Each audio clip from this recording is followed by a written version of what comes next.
कहाँ से इस शुरू से आती है और हमारे पास बाद में कलंदी ईश्वर है। I like to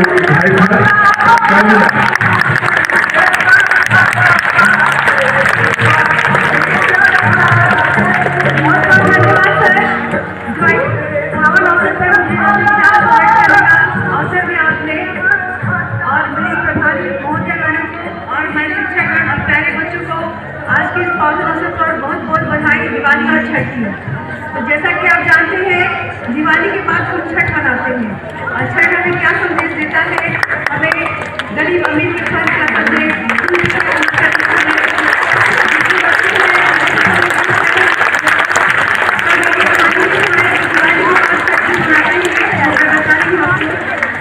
Ram ji जब अयोध्या से लौट कर आए थे, उनके आने की खुशी में लोगों ने दीपावली मनाई, दिए जलाए। लेकिन जब राम जी रावण का वध कर लौट कर आए थे, उनके मन में एक और प्रश्न था, क्या उन्होंने हिंदू किया रावण का वध करके? या हमें भी सोचकर बड़ा मजबूर करता है कि क्या हम कोई चीज़ गलत करके सही हो सकते हैं?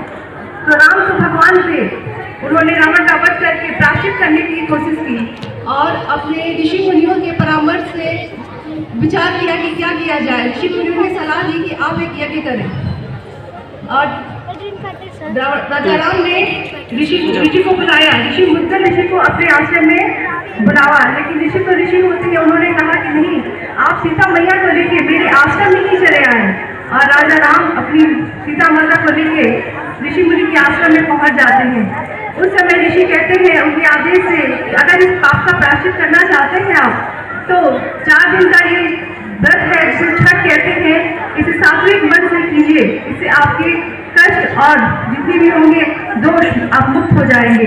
तब माता सीता ने उनके आश्रम में रहकर सात्विक मन से इस पावन पर्व को किया जिसे हम छठ कहते हैं।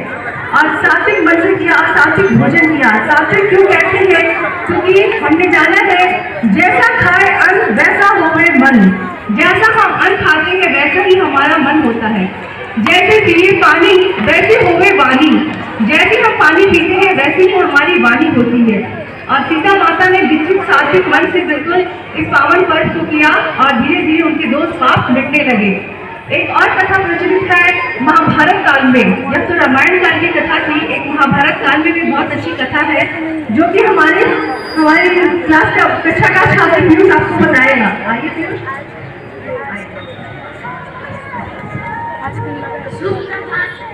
सुप्रभात मैम, मेरा नाम पीयूष यादव है। मैं कक्षा 2री क का छात्र हूँ। मैं आपको छठ पर कुछ पंक्तियाँ सुनाने जा रहा हूँ। पौराणिक कथाओं में अनुसार छठ का व्रत करने से पांडवों को उनका खोया हुआ राजपाट फिर से प्राप्त हो सका। जब पांडव अपना सारा राजपाट जुए में हार गए, तब द्रौपदी ने छठ का व्रत रखा। उनकी मनोकामनाएं पूरी हुई और पांडवों को उनका खोया हुआ राजपाट वापस मिल गया। लोक परंपरा के अनुसार सूर्य देव और छठी मैया का संबंध भाई बहन का है। जैसा कि आप जानते हैं, छठ हमारे बिहार का प्रमुख पर्व है, महापर्व जिसे कहते हैं। यह उत्तर प्रदेश में भी धूमधाम से मनाया जाता है और धीरे धीरे भारत के कई हिस्सों में इसे मनाया जाने लगा है। यह व्रत हमें बहुत संदेश देता है। एक तो कठोर है, कठोर संघर्ष करना पड़ता है इसके लिए। सारे सामान को जुटाओ, है ना, श्रद्धा भक्ति से माँ की पूजा अर्चना करो। उसके बाद उपवास रखिए। उपवास एक तरह का अपने को कष्ट देना है। जितना हम अपने को कष्ट देते हैं उतना ही अपने को हम मजबूत बनाते हैं। तो जीवन में अपने को मजबूत बनाता है तो अपने को कष्ट भी देना बहुत ही आवश्यक है।